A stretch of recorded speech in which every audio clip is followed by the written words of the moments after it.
en el procesamiento de granos, que será dirigida por la doctora Alma Rosa Islas Rubio.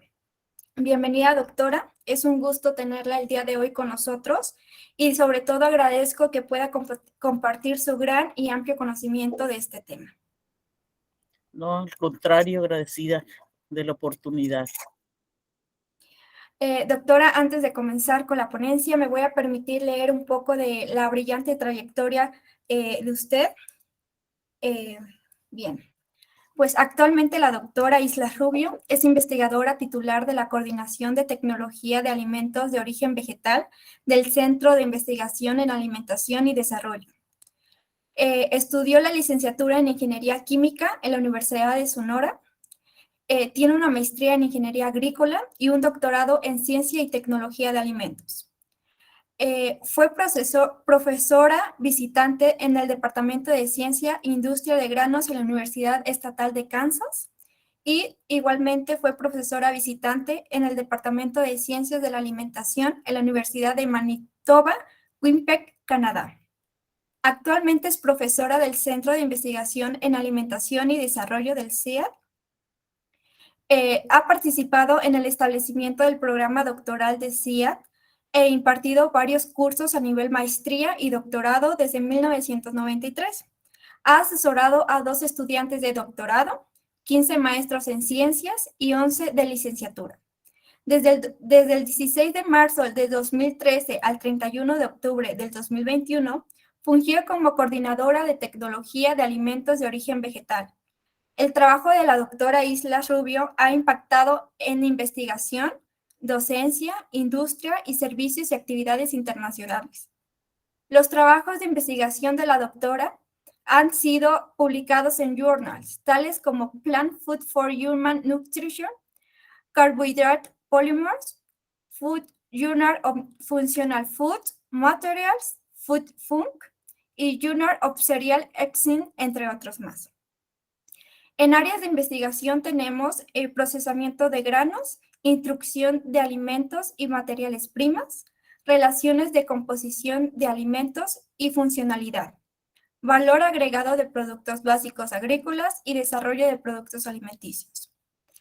De igual manera, tiene una amplia gama de reconocimientos en el Sistema Nacional de Investigadores, CNI, en la División de Carbohidratos del Instituto de Tecnología de Comida o Institute of Food Technologies de 1992 y División de Proteínas de la Americana Asociación de Químicos de Cereales 2015.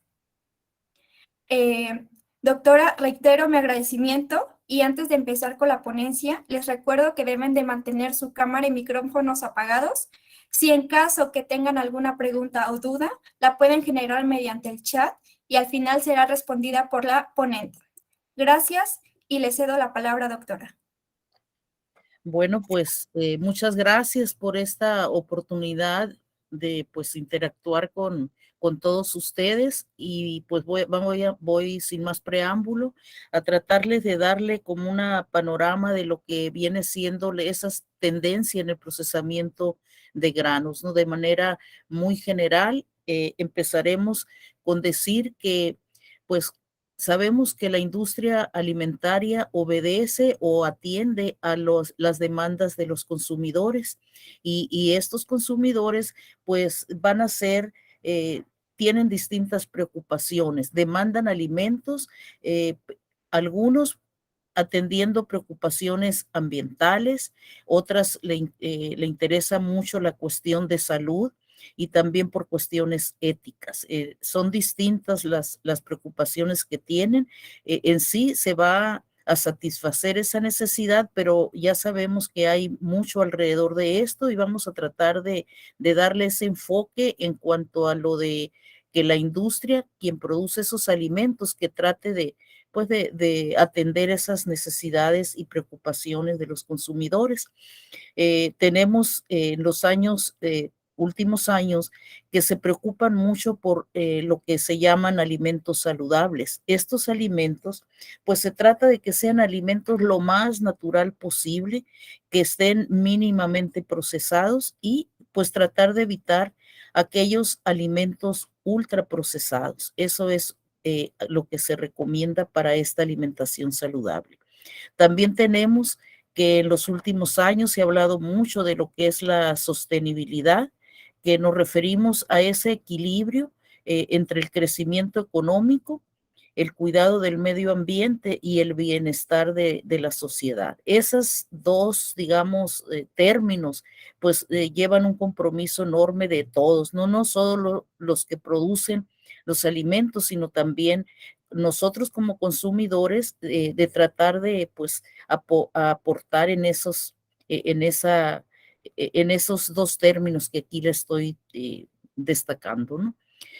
A nivel general se manejan 5 tendencias que en los últimos años se ha visto. La primera, pues es la que les digo, no están en orden de importancia, pero la salud es algo primordial en que los consumidores pues tratan de pues conservar la verdad y en lo más posible.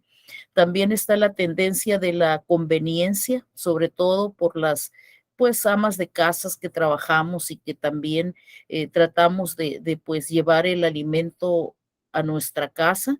Algunas veces pues personas más conscientes, sobre todo por atender esa preocupación de salud, pues tratan de elaborarlos en su propia casa, ¿no? Pero no toda la población actúa de esa manera. También tenemos que la tecnología también va a impactar en esas tendencias, ¿no? ¿Qué avances tecnológicos se tengan a la mano? Eso también influye en estas tendencias. También está la tendencia de las proteínas alternativas. Eh, Tenemos la tendencia de la sustentabilidad y sobre todo la reducción de desperdicios, así como hay nuevos sabores y experiencias que mucha gente, sobre todo los jóvenes, están dispuestos a pues a experimentar, ¿no? Y también son un mercado importante. Hablando ya de las tendencias en el procesamiento de granos en particular, les voy a exponer aquí 4 procesos o vamos a entrar en 4 temáticas: el proceso de germinación, los procesos de fermentación. Vamos a hablar de los productos que se denominan de origen vegetal o le llaman plant-based products o foods, y que son los alimentos a base de plantas, pues. Y también vamos a hablar un poco del aprovechamiento de los subproductos, sobre todo que genera la industria. Iniciando con este proceso de germinación, la germinación viene siendo un proceso que consiste en 3 etapas. Para iniciar con lo que es el remojo, en donde el grano que se quiera germinar se le remoja para que con la intención de que absorba lo más posible, se hinche, absorba agua en toda su estructura. Esto se le llama el proceso de imbibición de agua, y ya una vez que esto ocurre, normalmente va a depender del tipo de grano que se trate, pero digamos que es un proceso que puede llevar entre 12 a 20 horas, por decir, ¿no? Según el grano de que se trate. Y pues bueno, después de que este grano ha sido ya remojado por ese periodo de tiempo, se pasa el grano entero a lo que viene siendo una cámara de germinación. Aquí en esta cámara se le proporciona al grano condiciones adecuadas para que se lleve a cabo la germinación. Tales son la temperatura y la humedad relativa. En esas cámaras se controlan estos 2 parámetros y pues igual, dependiendo del grano de que se trate, si es un grano que se produjo, digamos, en zonas templadas, alrededor de unos 15 grados centígrados, pues es diferente de otro grano. Vamos a hablar en el primero de los casos de los granos de cebada, y otro caso, los granos de maíz, que estos se producen ya a temperaturas ya más altas. Entonces, dependiendo del grano, se le va a proporcionar la temperatura de las zonas de donde se produjo, que sea lo más similar para que estos estén, pues, que se lleve a cabo ese proceso de germinación. ¿Qué se busca con la germinación? Se busca que se sinteticen enzimas, que se produzcan ahí enzimas y estas mismas van a modificar el endospermo. Como sabemos, los granos están formados por tres partes principales: el pericarpio, que es todas las capas exteriores del grano; el endospermo, que es la parte donde está principalmente todo el almidón, de donde se obtienen las harinas de los granos; y el germen. Esas son las tres partes principales. Pues aquí se sintetizan esas enzimas y lo que van a hacer, van a empezar a hidrolizar o digamos romper esos macropolímeros que están en el endospermo, llámense proteínas, llámense almidón, paredes celulares del mismo pared celular del endospermo. Entonces, eso es lo que va a hacer la germinación. Ya una vez que se generen estas enzimas y se modifique ese endospermo, ya se detiene, se pasa este grano a un secado, y esto es con la finalidad, pues, de detener esa germinación y también que contar con un producto que sea estable, ¿no? Normalmente después del secado se pasa una molienda y ya se tiene la harina, pero en este caso es de grano germinado. Los granos que tradicionalmente se germinan o se utilizan para germinar es la cebada, como les decía, que esta cebada ya al grano se le llama malta de cebada, al grano de cebada que fue sometido a este proceso de 3 pasos que le digo, y que se utiliza en la elaboración, su principal uso es en la elaboración de cerveza, ¿no? La malta de cebada. ¿Qué lleva ahí en la malta? Pues lleva esas enzimas que van a ayudar a hidrolizar el almidón, ¿no? Más adelante tocamos ese tema. También está el grano de sorgo, sobre todo en África, que es uno de los granos que se produce allá, y lo utilizan también para germinar, hacen pues tipos de atoles, también elaboran cerveza con ella, pero no es una cerveza como la que nosotros estamos acostumbrados aquí en América. Esta es una cerveza que tiene un alto contenido de sólidos e incluso se vende cuando todavía está en el proceso fermentativo. Y tiene unos colores así, pareciera que fuera como un chocolate, ¿no? Pero a eso es la cerveza que se conoce ya como cerveza de sorgo. También hay de otra cerveza en donde utilizan enzimas de manera exógena, es decir, que no vienen ahí en el grano y que ahí sí pueden producir cervezas claras como las que conocemos nosotros. Y el otro grano que tradicionalmente se utiliza para germinación es la soya. Todos sabemos quién no ha comido el chop suey, ¿verdad? Que conocemos. Pues ese es el grano de soya germinado, ¿no? Entonces, esos son los granos tradicionalmente utilizados para germinar. En los últimos años han incursionado otros granos como el del garbanzo, sobre todo en la India. Hay plantas que tienen ya de manera industrial este proceso adaptado con tecnología de Bühler, que les desarrolló toda la planta. Pero también se ha utilizado trigo ya en otros países, y en los últimos años se ha utilizado mucho el chícharo, sobre todo en Canadá. ¿Qué ventajas tiene el que se utilice un grano germinado? Aparte de lo que les decía de que proporciona enzimas, contiene más nutrientes asimilables y son también más digeribles. Aquí lo único que hay que considerar aquí es que se corre el riesgo, si no se tienen las condiciones de sanidad adecuadas, pueden proliferar bacterias que pueden ser potencialmente peligrosas, pero también puede generarse o producirse hongos, y estos hongos pues pueden también a la vez producir micotoxinas, lo cual no es deseable. Entonces, esos son los cuidados que hay que tener en estos procesos de germinación. Pasando ya, dejando la germinación, vamos a pasar a lo que es la fermentación. Hay de pues, distintos tipos. Está lo que es la fermentación acética, que son a través de bacterias, generan ácido acético principalmente, entre otros productos. Está la fermentación de tipo butírica, que aquí las bacterias son anaeróbicas y sobre todo están lo que es el Clostridium butyricum, es de las principales que se utilizan aquí. También está la fermentación láctica, que son bacterias acidolácticas, pero también hay hongos que pueden producir este tipo de fermentación. Y la cuarta de ellas, pues viene siendo la fermentación alcohólica, que esta es que se hace a través, se utilizan levaduras como organismo para, pues, producir aquí lo que es el etanol y entre como principal producto, ¿no? de esta fermentación.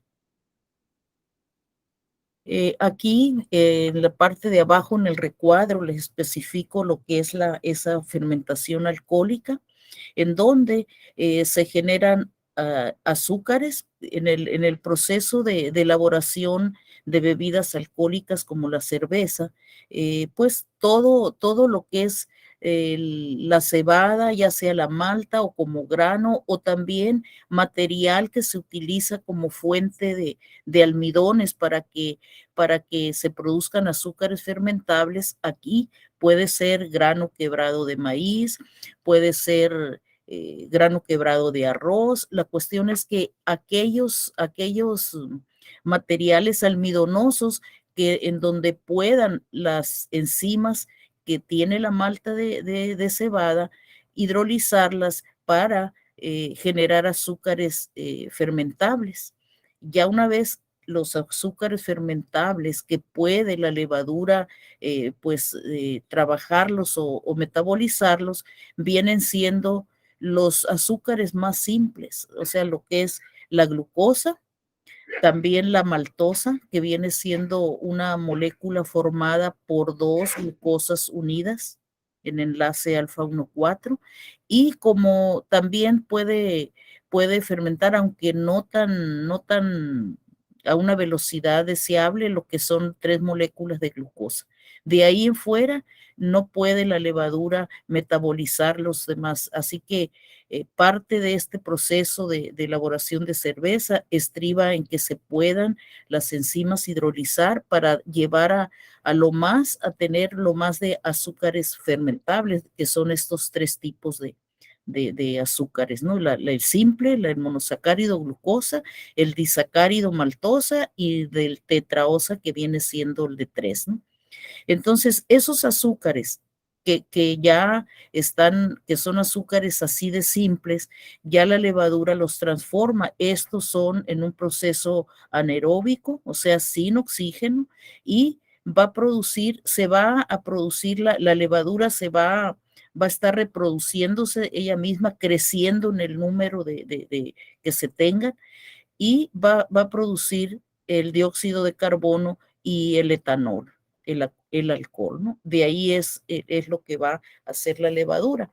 Entonces, vamos a hablar aquí digamos, en una primera etapa, es la parte en que las enzimas, ya sea de las que trae la malta de cebada o si se le adicionan otras comerciales, pues que desdoblen a todo el almidón que hay ahí, pues lo transformen en el monodi y trisacáridos, ¿no? Que son las moléculas que les comento. Y ya después la levadura pues hace la transformación, metaboliza, pero a la vez está reproduciéndose. Pero eso es lo que es en la elaboración, sobre todo de cervezas, en donde es la levadura la que actúa, ¿no? En los últimos años ha habido publicaciones que señalan ahí que han obtenido péptidos bioactivos de proteína de amaranto, sobre todo de las globulinas, en donde estas han demostrado que tienen actividad hipocolesterolémica, o sea, ayudan a controlar lo que es el colesterol, ¿no? También ha habido aislados proteicos de amaranto que también tienen actividad antitrombótica y antioxidantes. Estas son dos de las publicaciones de recientes en cuanto a este tema. Y también ha habido otras donde señalan que fermentaciones con estos tipos de hongos, el Aspergillus niger y el Aspergillus oryzae, que también tienen gran potencial para producir péptidos bioactivos. Hablando ahora de lo que es la tendencia que les comentaba de productos de origen vegetal o lo que se le conoce como plant-based foods o plant-based products, aquí tenemos que se ha visto un incremento en el consumo se le llaman alimentos alternativos también, ¿no? O también plant-based, en donde se ve que aquí desde el 2018, desde finales del 2011 a lo que es del 2019, ha habido un incremento en el consumo de este tipo de productos, casi duplicándose del 6.7 al 13 y algo para el 2000, finales del 2019.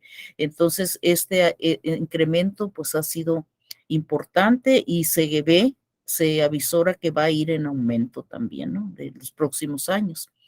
Aquí, ¿qué influye para que esto se dé?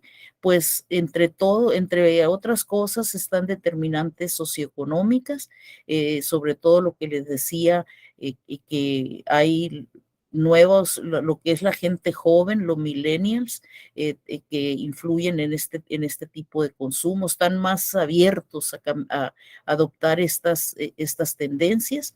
También los hogares con ingresos más altos también son los que pueden consumir o más bien accesar a estos productos. Y también está lo que les decía en sí, el consumo de productos a base de plantas y sobre todo para la transición a dietas sustentables y saludables. Aquí han repuntado los jóvenes que pues se les conoce ahora como flexitarianos, ¿no? De que son los que están más abiertos y que gradualmente pueden aspirar a, aparte, utilizar pues algún tipo de alimento, se les puede llamar alimento híbrido, que tienen una parte de, digamos, proteína animal, pero también combinan con otra parte de proteína de origen vegetal, ¿no? Eh, ¿Qué factores han impulsado este crecimiento por estos productos de origen vegetal? Pues se dice que el impacto, se ha mencionado en diferentes pues, publicaciones, el impacto de la producción de carne y de lácteos en lo que viene siendo el calentamiento global y el consumo de recursos. Ese es algo fuerte que ha impulsado esto. También se ha habido pues evidencias que vinculan el consumo de carne roja procesada y algunas formas de cáncer y enfermedades cardiovasculares. Entonces, esto es lo que pues insta a las personas a tratar de ir cambiando y optan por este tipo de productos. Los que están muy preocupados por lo que es el calentamiento global y todas estas cuestiones, ¿no? De que tienen que ver con nuestro medio ambiente, pues aquí les presento este cuadro en donde se presentan las emisiones promedio de gases de efecto invernadero, las unidades vienen siendo los kilogramos de CO2 equivalentes que se producen o se emiten más bien para tener 10 gramos de proteína según el producto de que se trate, ¿no? En este caso vemos que como número uno tenemos la carne de res que llega a los 50 kilogramos de equivalentes de CO2 para poder generar 100 gramos de proteína. Entonces, emite pues muchísimo, ¿no? Y contribuye a ese también por ende al calentamiento global en general, ¿no?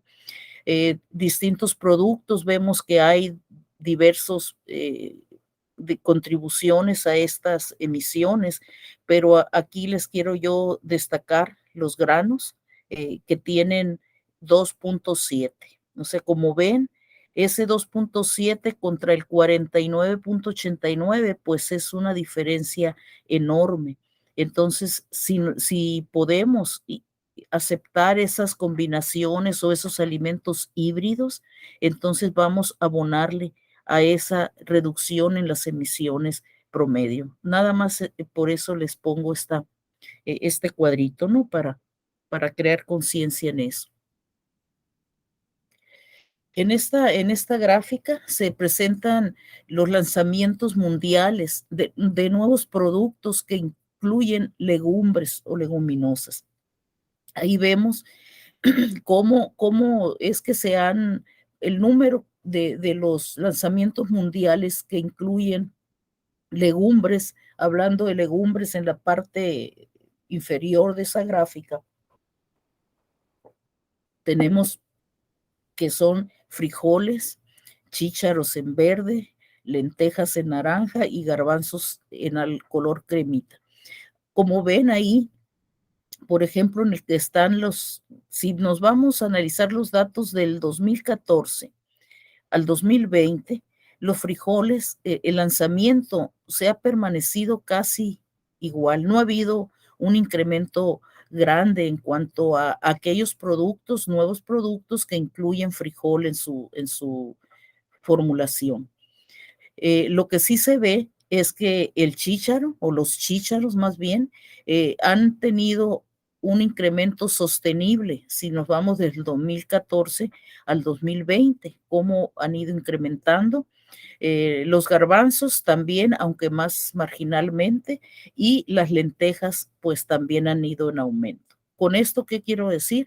Que es importante pues cómo se ha venido pues utilizando más productos a base de plantas en otros productos que antes no se consideraban que pudieran incluirse, ¿no? O eran 100% incluyendo pues productos a base de carnes, en lácteos, también ha habido pues algunos desarrollos e innovaciones en cuanto a esto. También algunas referencias señalan que del 2015 al 2020, el 27% del total de sustitutos de carne contenían legumbres y el 11% de la producción de comida para mascotas pues contenían legumbres. Entonces de ahí que son estos incrementos, ¿no? Los productos que han mostrado una mayor innovación con el 19% vienen siendo botanas, ¿no? También aquí es importante ese grupo, ¿no? Y otras categorías, pues también están lo que son las comidas empacadas, legumbres enlatadas y productos horneados. Se señalan distintas aplicaciones con este fin de combinar esto. Tenemos aquí en esta gráfica lo que son panes con adición de lenteja y garbanzo, en donde podemos ver para el caso de pan, pues implica un reto tecnológico muy grande el poder lograr esa estructura del pan, en el caso del trigo, pues es la proteína que es la que le imparte esas características viscoelásticas a una vez que se produce la masa y que es capaz de retener el CO2, que también, a propósito, también aquí se utiliza en levadura y es un proceso similar al que les explicaba en el caso de cerveza, pero aquí el CO2 que se está produciendo, aquí se retiene en lo que viene siendo el pan y le da esa estructura a la miga, a la parte interior de los panes que se elaboren con ellos. En la parte superior está el pan con lenteja, en la parte inferior el pan con garbanzo y se ve cómo logrando sustituciones de harina de trigo del 50%, digamos, poniéndonos en la escala de donde dice 50%, pues aún se puede obtener un pan, pues digamos, no del mismo volumen que el pan 100% trigo, pero al menos sí es pues aceptable, pues, y más cuando las personas pues quieren mejorar la cuestión nutricional, ¿no? Que en el caso de combinar cereales y legumbres o leguminosas, pues se incrementa lo que es el valor nutricional, ¿no? ¿Esto por qué? Por la complementariedad de aminoácidos que tienen, ¿no? Los cereales como el trigo, pues son deficientes en lisina, y lo que son las leguminosas o las legumbres son deficientes en metionina. Entonces, si esto se combina, pues van a tener un mejor perfil de aminoácidos, ¿no? Sobre todo esenciales. Entonces, se logra esa mejora que le digo en la cuestión nutricional, se tienen productos con mayor contenido de proteína, de fibra y de minerales. Y en algunos casos también se logra el obtener productos libres de gluten. Productos libres de gluten significan que no incluyan en su formulación ni trigo, ni cebada, ni centeno, ninguna de estas tres. Entonces es difícil obtener un pan libre de gluten sin que y que tenga las características del pan, lo que se espera del pan, y pues el producto para ser libre de gluten debe de tener de menos de 20 partes por millón. Los productos de trigo, o sea, el pan normal, el pan común, el pan de trigo común, del trigo, esa tiene entre 250 y 300,000 partes por millón. Entonces, es un reto tecnológico grande para lograr tener estos productos. Y en los productos horneados también hay ingredientes de legumbres como aislados de proteína, concentrados de proteína, almidones y también fibras, ¿no? Que se pueden utilizar. En estas aplicaciones tenemos pan y galletas, en donde aquí se ha utilizado harina de chícharo y lentejas que complementan la harina de trigo o de otro cereal, lo que le decía de lo nutricional, la mejora nutricional. En pan plano y galletas tienen el potencial de tener el 100% de reemplazo. Aquí, pues, aquí tenemos en un ejemplo de galletas con adición de lenteja. Si se fijan, la parte izquierda tenemos la galleta elaborada con trigo, 100% trigo. Y como vemos que si vamos incrementando el porcentaje de lenteja de sustitución, llegamos a tener el 100% de sustitución, pero esto, dadas las características y la forma del producto final, es posible tener del mismo tamaño, o sea, no disminuir lo que se espera, pues, y esto es diferente a lo que es el pan, ¿no? Que es mucho más difícil lograr emular las características de la harina de trigo. Otras aplicaciones, en aplicaciones, pues hay que tener en cuenta de qué forma se obtiene la harina, o sea, cómo se hace, cómo se procesa el grano, porque eso va a afectar su funcionalidad y la calidad de los productos finales. Un ejemplo de que les decía con harina de chícharo amarillo como ingrediente funcional en el procesamiento por extrusión. Aquí la extrusión pues implica un procesamiento a alta temperatura y presión, y esto ayuda a que los productos que se obtienen tengan una textura crujiente, que es deseable, y también aireada, con una nutrición mejorada. Entonces, es importante ver los atributos en las harinas que se produzcan. Vamos a ver, por ejemplo, ¿qué nivel de almidón dañado? O sea, el almidón dañado pues influye en las características que va a tener un producto final o la forma en que se comporte durante el procesamiento para lograr el producto final. También es importante en las harinas ver la distribución del tamaño de partículas. Esto no es más que una análisis de granulometría, de ver cómo se distribuyen, en qué tamaños se encuentran todas estas partículas que forman la harina, ¿no? También tenemos que ver las propiedades emulsionantes y espumantes y la capacidad de retención de agua. Esas son de las más importantes para ver cómo vamos a emplear una harina, ¿no? Hay otras aplicaciones como los análogos de carne y en productos cárnicos como con mezclas, recubrimientos, diluyentes para mejorar el perfil de sostenibilidad, que era lo que les decía de combinar esos productos que también se le llaman híbridos, ¿no? O también productos 100% de origen vegetal, eh, la formulación de carne mezclada que contiene ingredientes de origen animal y vegetal, que era lo que les digo que los flexitarianos están muy, aceptan pues todo ese tipo de nuevas tendencias.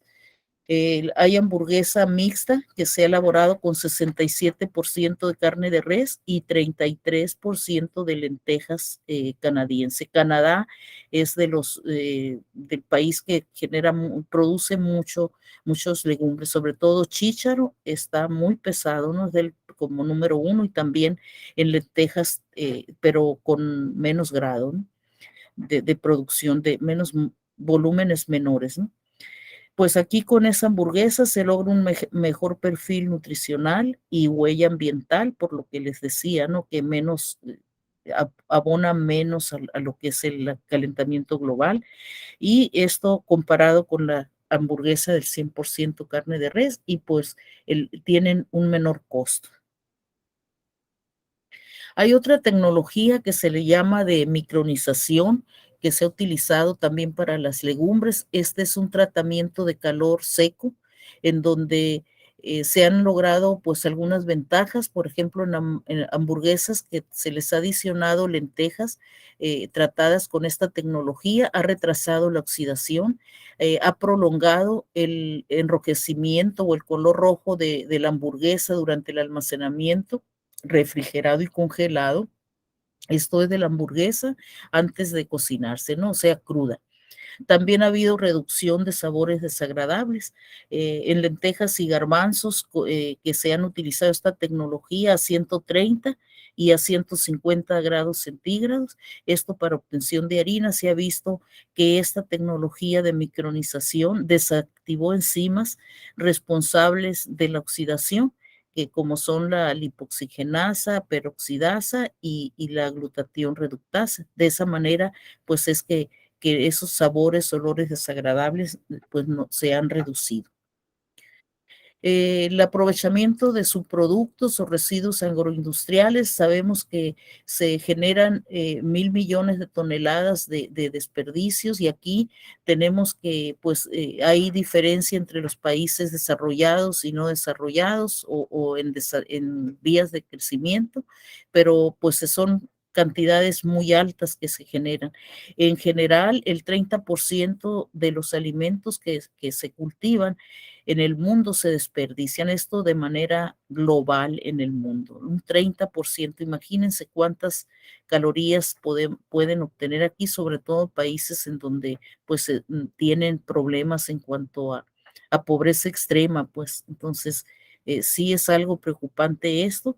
Y los subproductos y o desperdicios contienen valiosos componentes nutricionales, fitoquímicos o nutracéuticos, o sea, se tiran y ahí va un montón de compuestos que nos pueden ser benéficos para nuestra salud, ¿no? Entonces, les voy a hablar de un caso del caso de la masilla de cervecería o grano gastado de cervecería, como ejemplo de esos desperdicios que se generan, pues, y que contienen, ¿no?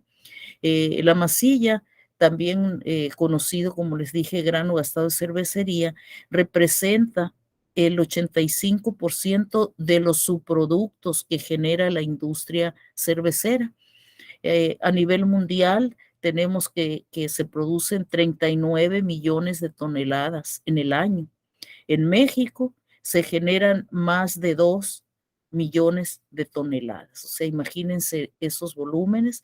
Y este residuo no se utiliza mínimamente, se utiliza para dietas de animales, pero se desperdicia el ambiente, lo cual también genera contaminación. Y este residuo es susceptible al crecimiento y deterioro microbiano, no solo de bacterias.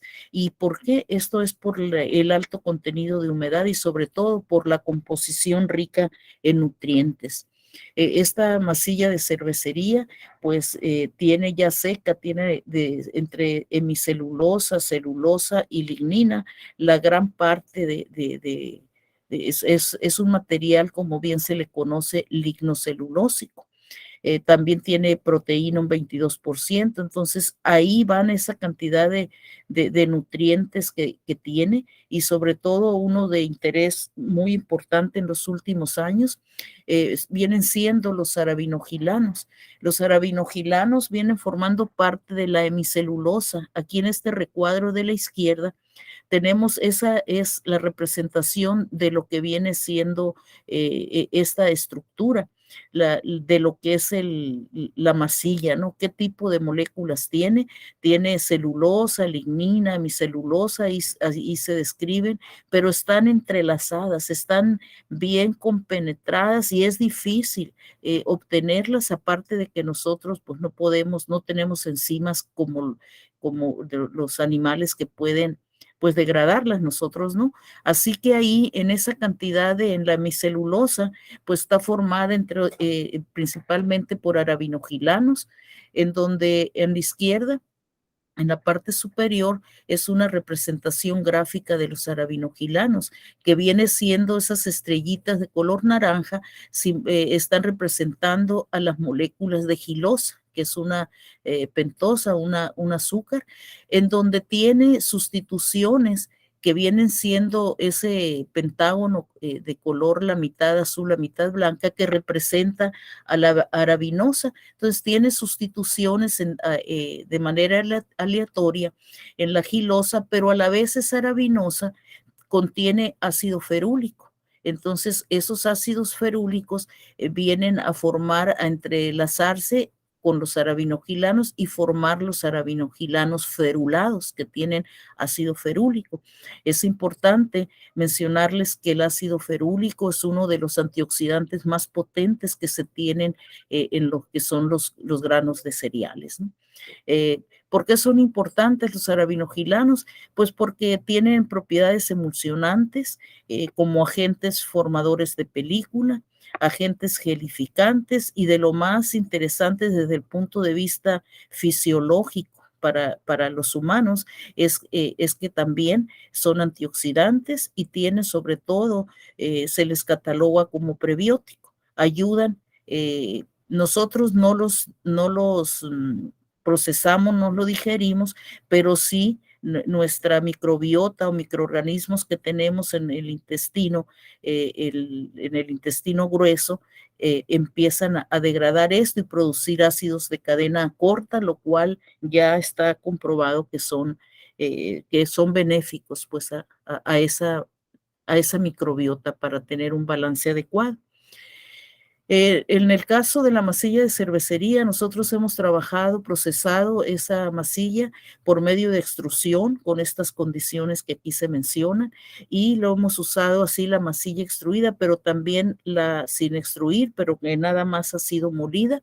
Estamos aprovechando sabemos que entre las fermentaciones está el Fusarium oxysporum, así que un estudiante de maestría desarrolló esta tesis que terminó el año pasado, en donde utilizó masilla de fermentada, masilla molida fermentada y la masilla extruida, o sea, sin tratamiento, y las dos molida y fermentada.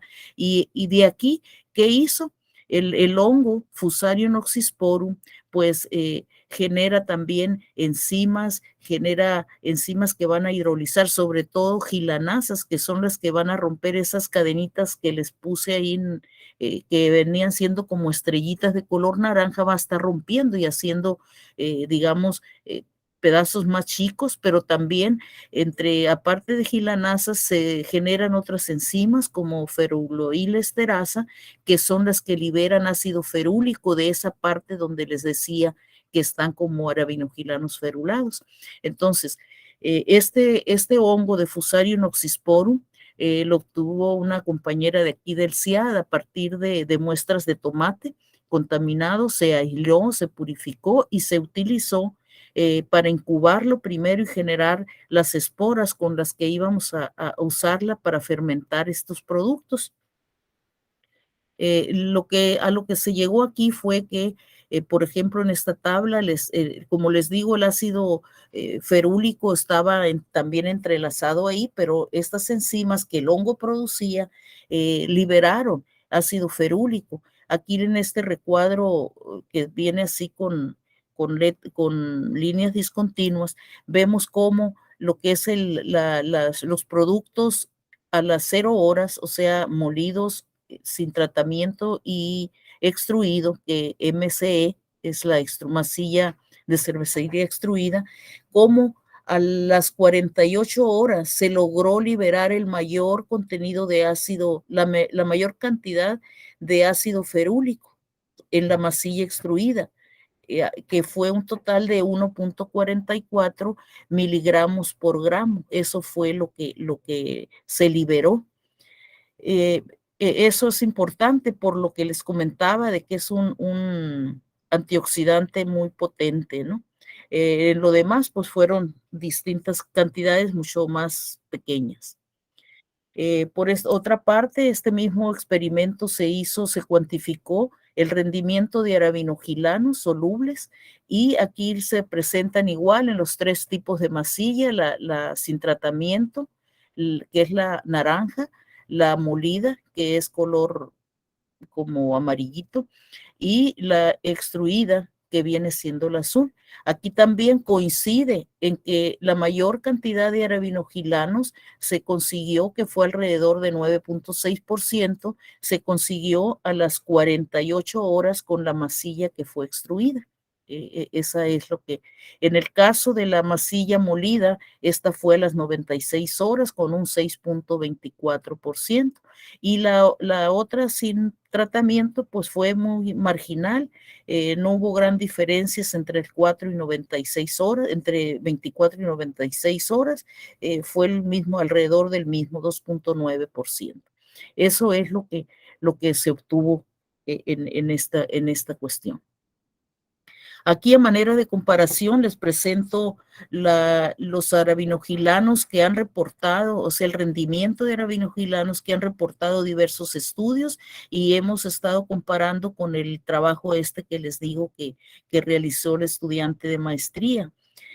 Aquí vemos que, por ejemplo, un estudio de Coelho en el 2000 y colaboradores del 2016 reportaron, utilizando masilla molida nada más y agua a 20 grados centígrados, un rendimiento de entre 0.3 a 0.5%. Race en el 2015, usando también masilla molida, utilizando ultrasonido y autoclave, logró un 3.9%.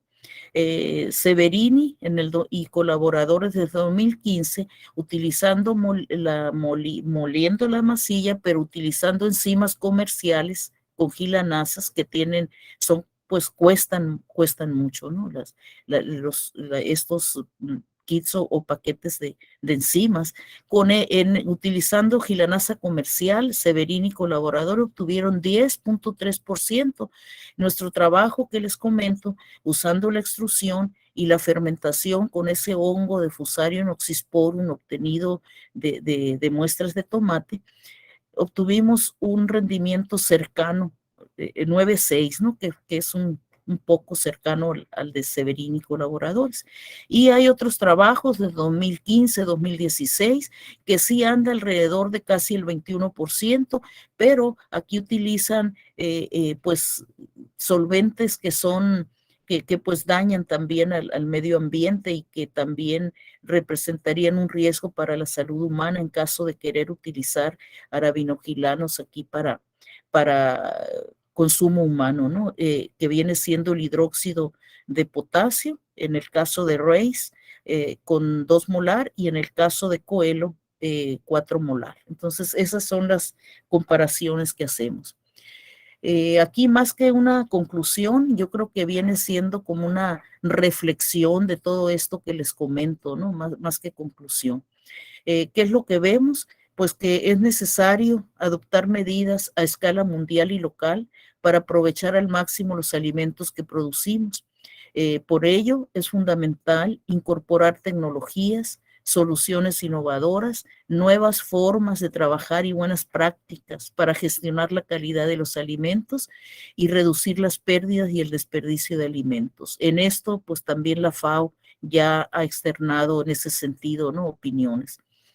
Otra reflexión es que los gobiernos deberían hacer más para garantizar la sostenibilidad y que los alimentos y o dietas saludables sean accesibles y asequibles para la mayoría de la población.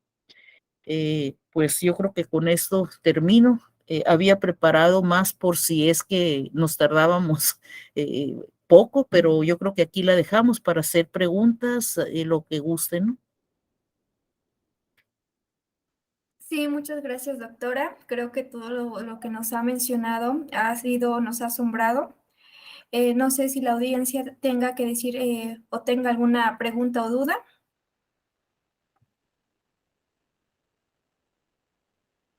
Bien, en el chat tenemos a Héctor Moctezuma. Dice, buenas tardes, doctora.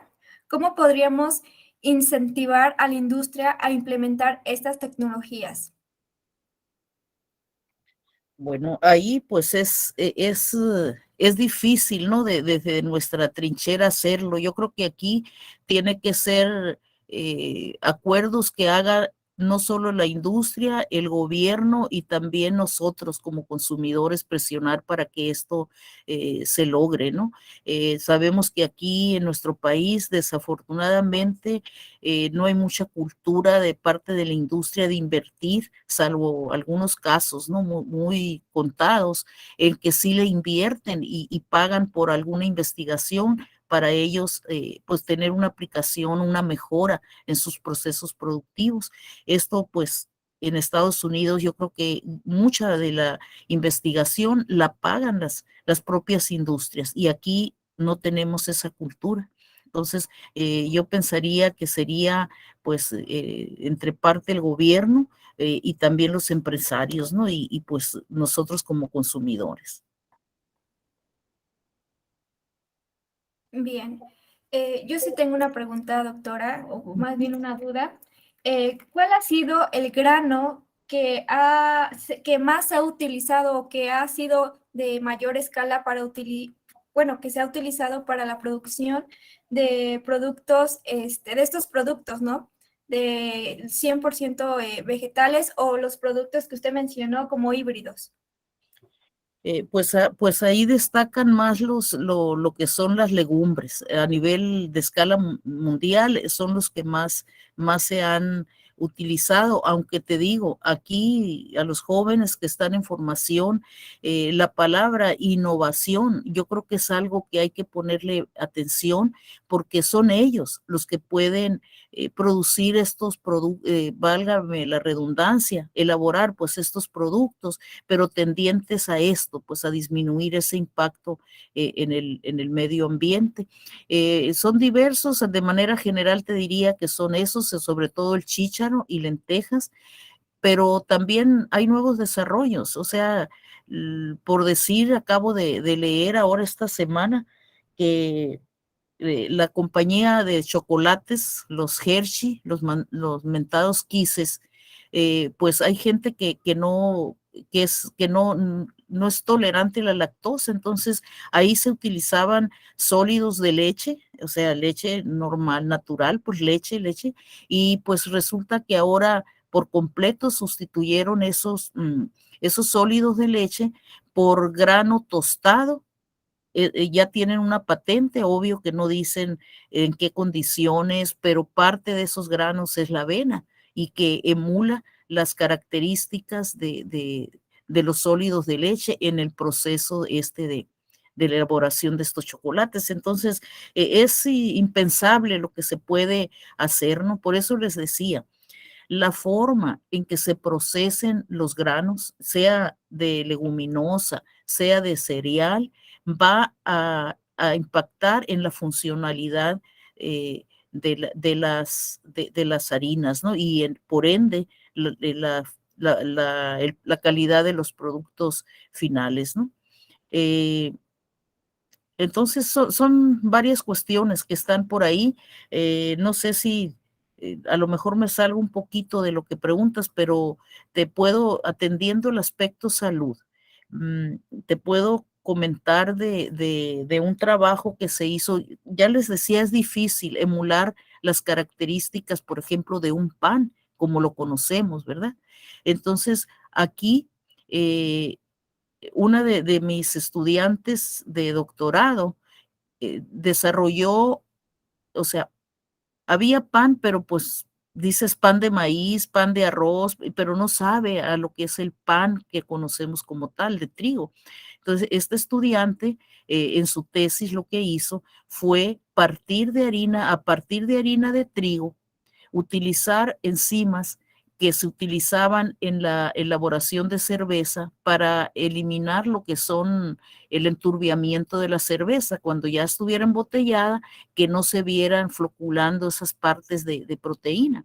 Entonces ella utilizó esta enzima que se utilizaba pues de esa manera, la utilizó pero para masa elaborada con pura harina de trigo 100%.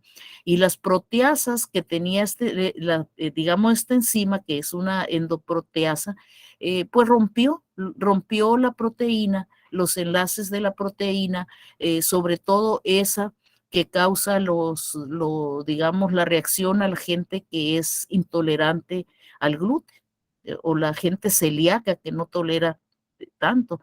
Entonces, con esto te digo, fue el único producto, digamos, que sustituía o sea, que partía pues de pura harina de trigo, pero que sabía a lo que es el pan de trigo y sin menoscabar mucho lo que son las propiedades reológicas. Entonces, este trabajo, te digo, atendía eso. No logramos hacer pan libre de gluten porque de 250,000 partes por millón o 300, logramos tener 60 partes por millón. O sea, no fue libre de gluten, pero se logró que reducir pues mucho, un 90 y algo por ciento, lo que es el gluten inmunoreactivo. Y de esa manera, pues hay gente que es sensible al gluten, no al grado de los celíacos, pero sí tolera esas cantidades más bajas de gluten inmunoreactivo. Y pues fue un trabajo que le valió a ella el premio de la Asociación Americana de Químicos de Cereales del 2015 allá en Minneapolis, ¿no? Entonces, te digo, yo de veras los invito a los jóvenes en formación a que se pongan ese chip y ver, eh, son los del futuro, los que van a mejorar todo esto, ¿no? Entonces, sí tengan esa convicción de que lo van a poder hacer, se están formando, pónganle atención a todas estas cuestiones y pues no sabemos pues cómo avance de aquí, pero de que va hacia allá no tenemos otra opción, yo creo, ¿no? Sí, claro, doctora, creo que es lo que nos ha dicho, nos ha abierto un poquito más a nuestro conocimiento en cuanto a este tema. No sé si más audiencia quisiera preguntar algo o si tienen alguna duda. Me parece que no, Yuli. Ya no tenemos preguntas, pero sin duda alguna, pues doctora, creo que pues la plática ha sido muy certera, muy atinada. Entonces, tiene mucha razón. Yo creo que es importante esta parte de los cereales y de innovar más que nada. Yo tengo una pregunta respecto a eso. ¿Hay oportunidad para que a lo mejor los chicos que estén interesados en esta área puedan ir a hacer allá una estancia, puedan ir a hacer allá, pues no sé, un proyecto? ¿Sí hay Sí, oportunidad? completamente abiertos. Tenemos lo que lo llamamos el programa de inicio a la investigación. Ahí está todas las posibilidades de venir a hacer servicio social, hacer estancia de verano, hacer su tesis, hacer prácticas profesionales y eso se puede hacer por acá. Estamos abiertos y pues no alcanzó más el tiempo. Yo quería haberles comentado lo que hacíamos el grupo de ingeniería y procesamiento de alimentos de origen vegetal. Como tal, yo pertenezco a ese, para que se dieran una idea más más amplia de lo que hacemos, ¿no? Igual no sé si ustedes tengan programada o ya no tengan más pláticas por realizar, o espacio, pues porque también pudiera este grupo, a través de la líder de este grupo, plantearles qué hacemos, que en general de otras áreas, pues, pero estamos completamente abiertos, bienvenidos para la opción que deseen, ¿no? Perfecto, doctora. Pues nosotros pasamos el contacto entonces para los chicos que estén interesados a partir de, pues, de esta ponencia que nos acaba de proporcionar. Doctora, también le vamos a entregar un reconocimiento. No sé si me pueda apoyar dejando de compartir para que le pueda proyectar el reconocimiento. Sí, está bien.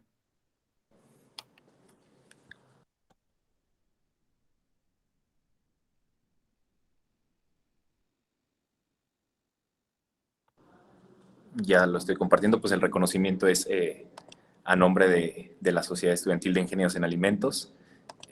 Pues muchas gracias por la ponencia del día de hoy que se llevó a cabo, que con mucho gusto nos transmitió todo este conocimiento y que sin duda alguna pues va a coayudar pues en nuestra formación académica y profesional, ¿no? A futuro. Justamente ya lo estoy presentando, no sé si lo pueda ver. A nombre de la Sí, sociedad le entregamos este reconocimiento y pues no queda más que agradecerle y pues también se lo vamos a hacer llegar vía email porque con esto que es virtual pues nos hemos adaptado, ¿no? Entonces se lo hacemos llegar vía email. Le agradecemos a nombre de toda la audiencia de la sociedad estudiantil por darnos su tiempo y brindarnos su conocimiento. no, pues gracias a ustedes, Juan Carlos, y pues aquí estamos, ahí no sé, no puse el contacto, pero tienes mi correo por ahí, y pues ahí abierto para que los compartas con los chicos que estén interesados, y pues el que quiera venirse por acá, aquí es bien recibido. Pues Sí, muchas doctora. Muchas gracias. gracias. Muchas gracias, doctora. Y pues le deseamos a toda la audiencia un excelente retorno a sus actividades y pues nos estamos viendo en las siguientes ponencias. Gracias a todos. Gracias, chicos. Gracias, doctora. Excelente Ándale, tarde. un placer conocerlos y pues tener espero que no sea la última, ¿no? Que sea el inicio de muchas más. Gracias. Bye bye. Nos vemos.